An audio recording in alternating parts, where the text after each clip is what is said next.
Come to you today, obviously on the heels of yet another deadly shooting in this country, mass shooting. This one, the deadliest since the Parkland High School shooting earlier in the year, left 17 kids dead. The death toll in Thousand Oaks, California, 12 including the shooter overnight. Simply a tragic scene at a country western bar there in a community full of college students. And our Natalie Brunell joins us now. She's live in that community. She knows it very well. She went to school there, Natalie. I imagine that there's certainly been an outpouring of grief this afternoon there. Yeah, absolutely, Devin. This hits very close to home, and my heart goes out for all of the college students that were in there, as well as the college communities, including Pepperdine University, where we have learned that one of the students was among the victims. Now, we are standing right across the street from the bar, where you can probably tell behind me there are a lot of command units and a massive law enforcement presence that is still here canvassing the scene for evidence. This all unfolding last night at about 11:20 p.m. when the gunman went into the Borderline Bar and Grill here in Thousand Oaks and sprayed the area with bullets, killing the bouncer first and then heading inside and shooting the victims inside. People went into a state of chaos, people throwing chairs through windows, trying to get to safety and helping each other get to first responders. Right now, we're learning a little bit more about the suspected gunman, 28-year-old Ian Long. He was a veteran of the United States Marine Corps, and we know that he had several run-ins with law enforcement. But really the big question is, what was the motive? Why would he choose this area as a target? Because as you mentioned, so many college students here last night. It was actually college night. This happened on Wednesdays. I remember it from my time at Pepperdine. And this was a night where 18, 19, 20-year-olds were able to come here. They got an X on their hand to signal to the bartenders that they were not old enough to drink. The aim here wasn't to drink. It was really to just go out, have fun, dance. There were line dancing nights, salsa dancing nights, and this is really hitting the community hard. Just an absolutely heartbreaking tragedy. Natalie, thank you so much for that report, and we know you'll stay on the story for ABC News. Pierre, you know, it feels like we've been here so many times before. Just last week, it feels so long ago, but that shooting at a synagogue in Pittsburgh, 11 dead, senseless acts, they keep happening. We can talk about guns. We have some guests coming up to talk about that, but it also seems here with a former Marine, potentially some mental health issues at play. It looks like it. There was an incident in April, and neighbors are telling some of the reporters there that the mother was concerned about acts of violence, prone to violent outbursts, if you will. In one particular call, there was a lot of banging on the walls. One neighbor described the mother as telling them that her walls had been kicked in. So that was the state of the home. So police came to the scene. Apparently there was some conversations about whether he should get a psychological evaluation. Nothing was done or nothing was found, not enough evidence to have him committed, and no stop put on his ability to buy a weapon. So he apparently bought the weapon legally. And as you said, the country is dealing with an increasing number of mass shootings, increasing in frequency and larger in scale. Just a thumbnail search since last October, Las Vegas, there have been at least 6 of these type of shootings, including yesterday, with 129 people killed. It's just simply incredible, and we know that 2 of our guests joining us now, Dr. Jen Ashton, ABC News medical correspondent, of course, Mark Kelly, former astronaut and gun control advocate, joins us as well. It's great to have both of them in this conversation. Mark, let me start with you. You know, what's your reaction to this latest killing in the context of the numbers Pierre is citing and your efforts? It seems we've been here so many times in just the past year, a lot of positive momentum, a lot of young people out there, and yet these things simply keep happening. Well, we've got 4% of the world's population and 46% of the world's firearms. We've got more guns than people, and we make it very easy for people who have mental health issues, are felons, even legally, even suspected terrorists can buy firearms in our country. So we've got a lot of loopholes in the laws. We've got to fix them. California actually has done a pretty good job at this. It's not going to stop everything. Several years ago in California, there was a gun violence restraining order that was passed through ballot initiative. And what that means is if you identify a family member or a friend who you feel is in danger of shooting themselves or somebody else, you can have that firearm pretty easily removed from the home under current law in California. Obviously, this person slipped through those cracks. But we know that with stronger gun laws, there is less gun violence. That's clear across the country. It's clear across the planet as well. So we've just got to do a better job. We had an election that really spoke to this just 2 days ago, and this is going to allow us to make some serious change in Congress. And I do want to ask you about that in a second, but we want to bring Dr. Jen Ashton into this as well. Dr. Ashton, it does seem here, as Mark was saying, that the mental health system sort of failed to catch this or failed to report it, or the systems weren't there. The suspect had been getting some help, had been seen, had been on the radar. What's the fix for that, and why can't we seem to break through on stepping up the availability of those resources? I think when you talk about the mental health issue here, there are really two elements or two sides of it that we need to be aware of. Number one, the shooter. In many, many cases of these horrible tragedies, there is a clear mental health or mental illness angle to this, because otherwise a sane, healthy person could not possibly do to one other human being, let alone many others, what a lot of these people do. That's the case in the majority of cases, not all, but the majority. So what do we need to do for that? The things that Mark Kelly was just talking about. We need to treat this no differently than if you saw someone bleeding on the street or having a seizure on the street. We hope you wouldn't just walk over that person. You would bring them to medical attention or bring medical attention to them. If you feel that someone is in danger of hurting themselves or someone else, we need to drop the stigma that's associated with mental illness and get that person help. That's one aspect. The other aspect here, which is very, very important for all of us to keep in the front of our minds and hearts on a day like today, is that when we keep hearing and seeing tragic and violent cases of violence, particularly gun violence, like we're seeing now, like we saw in Pittsburgh, it takes a toll on all of our mental health and conditions. You can't watch these things or hear about them and not empathize and sympathize with the victims, their families, the first responders, and that does psychological stress and damage to us as a society that we need care for. So we need to care for the victims, we need to care for the shooters in many cases, and we need to care for ourselves. You've heard people talking about cases like this falling through the cracks. And when I've talked to law enforcement officials around the country, one of the things they've mentioned is that when you have police or others in the governmental community, if you will, who have interactions with someone who's showing some level of distress or violence, particularly if the police have an encounter, they say that there's got to be a better way for the system to blink red if that person goes in to try to buy a weapon. At least to let law enforcement know, hey, that person that you had a conversation with 2 months ago, 6 weeks ago, this person is trying to buy a weapon, so that there could be some sort of follow-up, even if you don't confiscate the weapon. And I want to put that to Mark Kelly. Mark, in trying to find some common ground here, it does seem that mental health protections, restrictions on gun buyers seems to be one of, at least from recent polling, the Pew Institute had 89% of gun owners and non-gun owners alike supporting preventing people with mental illnesses from being able to purchase a weapon. You have your pulse on Congress and the legislative pipeline. Is there an effort afoot? Could we see something take place on mental health in this new Congress, do you think? Well, we could. Let me just say, when you say 80% of Americans, that's true, right? 94% of Americans support universal background checks for all gun sales. 67% support stronger gun laws to protect people from gun violence. That does not extend to the gun lobby, though, and that's part of the problem, is that they'll, at about every turn, will oppose what seems to the rest of us to be common sense legislation. Let me give you an example.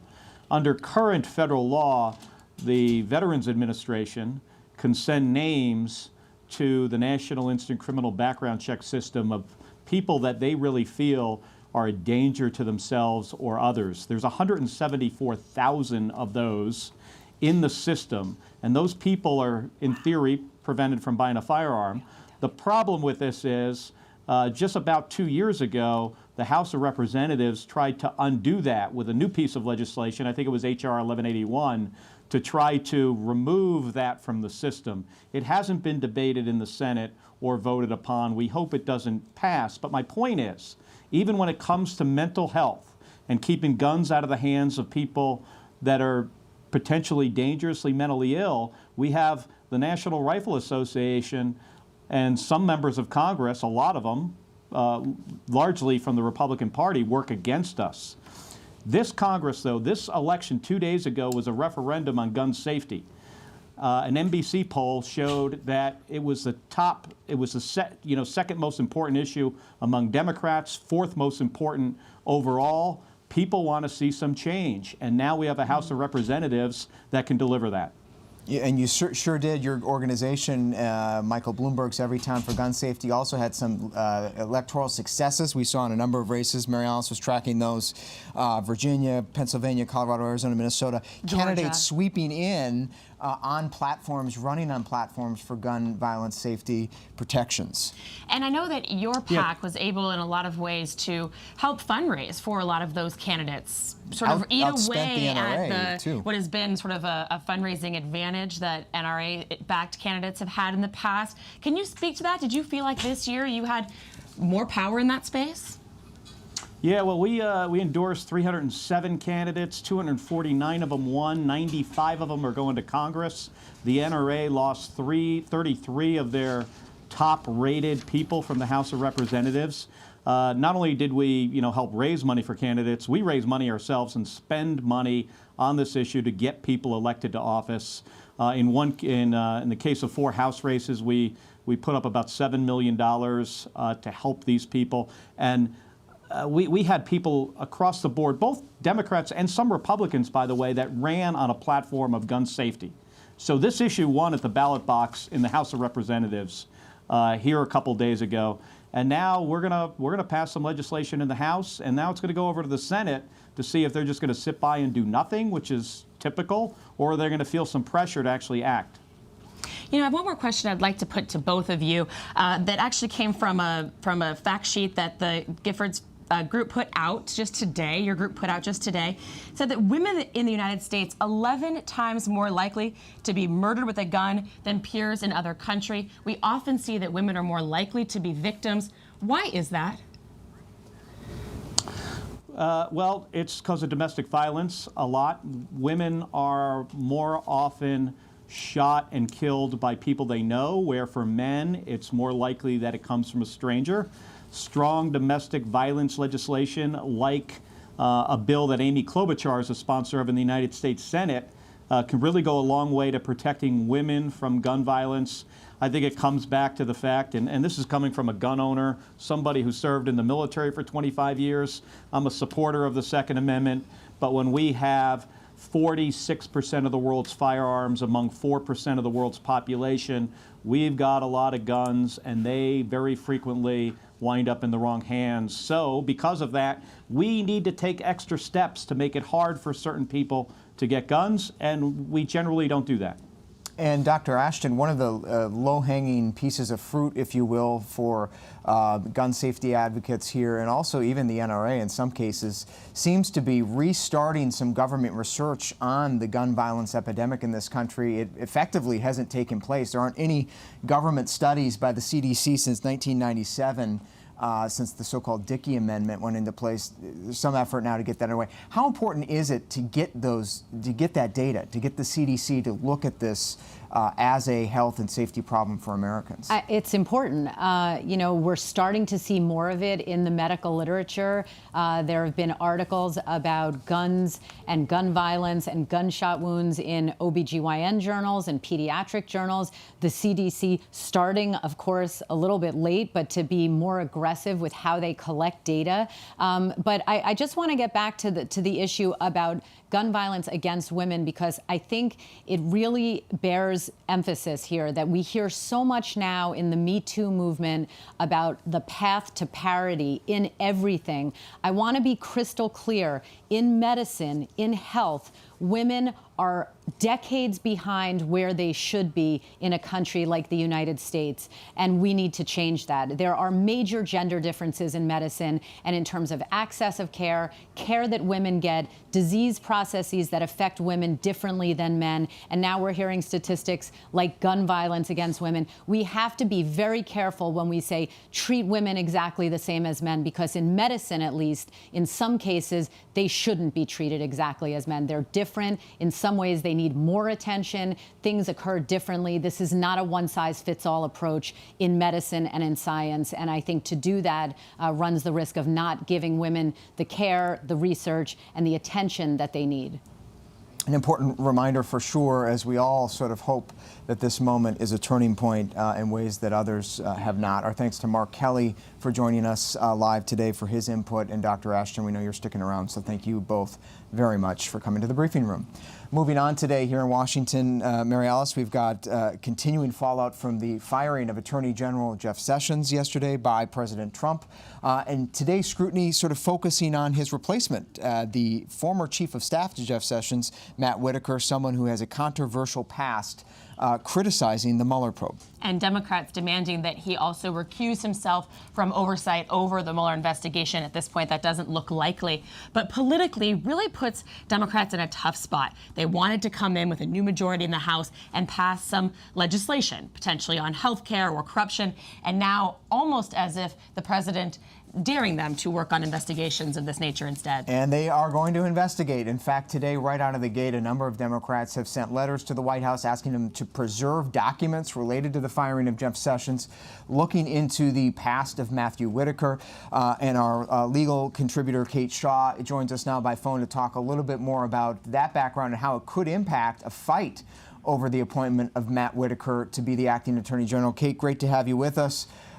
We understand that the West Wing is buzzing this afternoon over an op-ed that just posted in the Washington Post by the husband of Kellyanne Conway, George Conway. He's a constitutional scholar, and he is raising some questions. Bit of a contrarian. And a contrarian.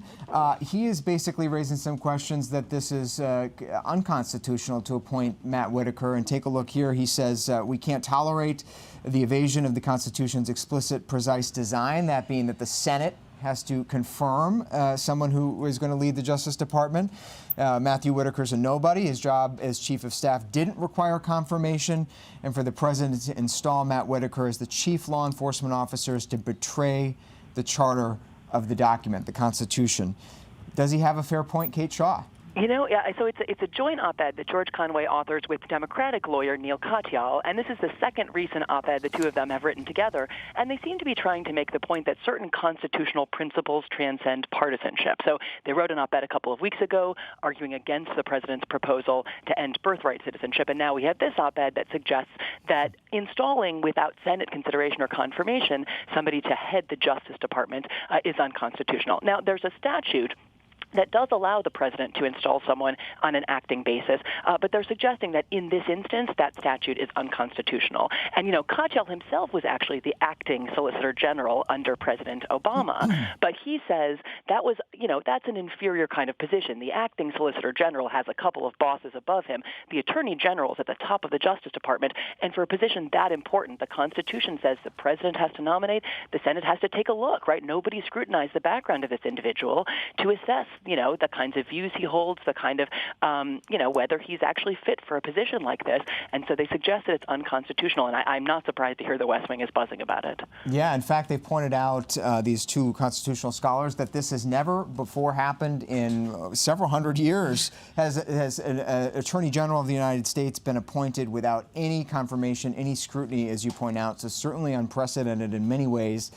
I guess the next question is, before we let you go, Kate, can this be challenged? Who would bring a challenge to this appointment? Yeah, I mean, in some ways, anyone who's subject to any kind of action that's initiated by the Justice Department could raise a challenge that the Justice Department is headed by an individual who is installed unconstitutionally. So, you know, literally any action that they take right now could be fraught with some legal doubt. And, you know, I should say that just now I'm seeing it's not just George Conway, but other prominent conservative thinkers, including, it looks like, John Yoo, who was at the head of the Office of Legal Counsel under George W. Bush, and also a very prominent conservative scholar and a proponent of executive power and presidential power, also seems to agree that this is an unconstitutional appointment. So I think if we really hear kind of a growing chorus of skeptics about the constitutionality of what has happened, the White House is either going to quickly need to move to actually nominate someone and subject them to Senate scrutiny, or there could be a serious legal challenge, in the very near future.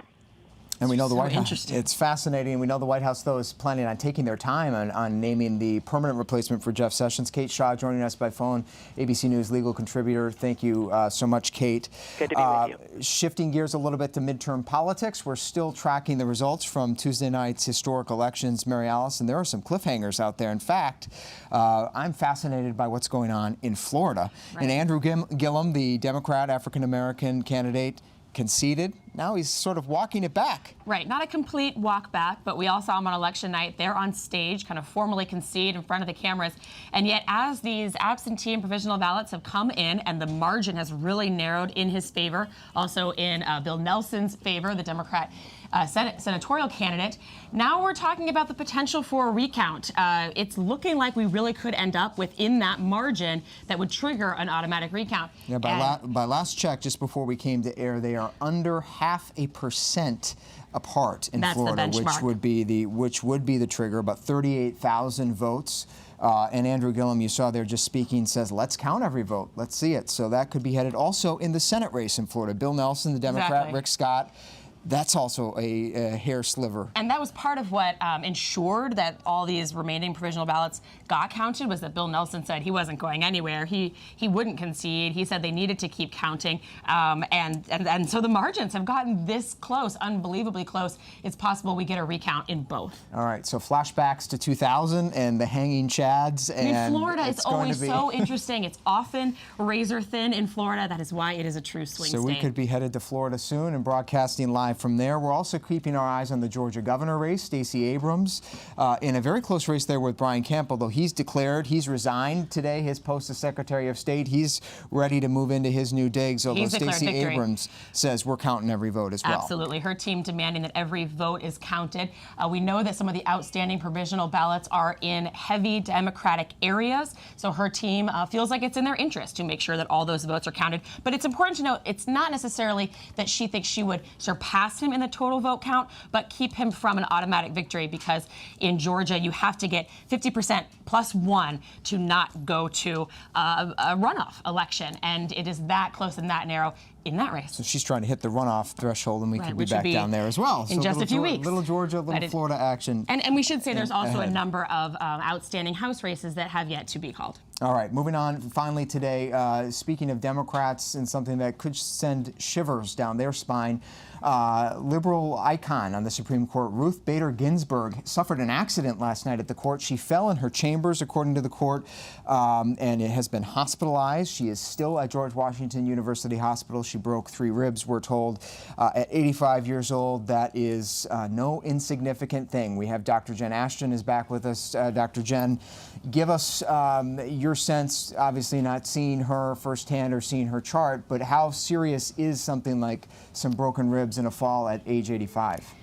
Serious. Really, anything that happens in someone who's 85, even in the best of health, could be potentially serious. That's why there's a whole specialty in medicine called geriatrics to take specialized care for people in this age group.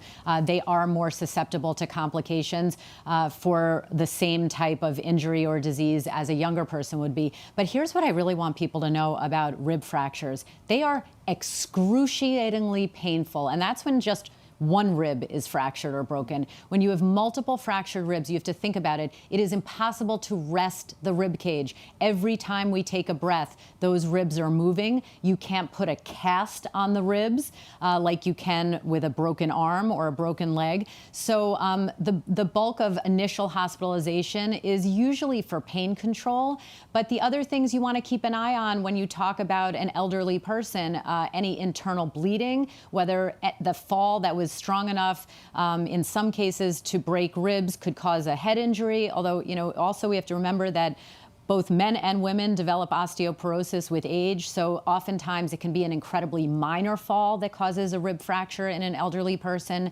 And then the things that we would watch down the road: breathing, pneumonia risk. If you can't take deep breaths, it does place you at increased risk for pneumonia. So it's actually the opposite of counterintuitive, but you want to get someone up, ambulating, moving around, sitting up as quickly as possible, as long as their pain is well managed, because that's going to generate the best air movement and the best environment for their lungs to help prevent the onset of pneumonia. But she's one tough cookie, so she's a tough guy. I was going to say, she she's is. probably up moving around right now. Right. She broke 6 ribs just a few years ago, and she, of course, beat cancer. Right. And we just And saw she's written some about doing daily push-ups, which Yeah, motivates she was me. pumping some iron there. She hired clerks to be with her through 2020, so she is determined to stay on that court. yeah, Jen and we Ashton, wish her well. we do. Thank you so much for sticking around, Jen. Appreciate that very much. One footnote to today's news out of the court. President Trump went to the court this afternoon for the investiture ceremony for the newest Supreme Court Justice, Brett Kavanaugh. Of course, Ruth Bader Ginsburg wasn't there, but I think we have a picture. Here's the president with his newest justice. Seemingly, he can't get enough of Brett Kavanaugh in the pictures. Big smiles there, and of course, fascinating to see the president among all those justices who Mary Alice could decide some pretty significant cases, challenges perhaps involving the Mueller investigation coming very soon. Among other things, as well as gerrymandering, abortion cases. States are, and circuit courts know that this is a very new Supreme Court, and they're looking for cases that they potentially can work to get up to the bench very fast. All right, much more ahead from the Supreme Court, and tomorrow here in the briefing room, we thank you for joining us today. Of course, you can follow the latest on all these stories at abcnews.com and the ABC News app. Great to have Mary Alice with us. I'm Devin Dwyer. We'll see you next time.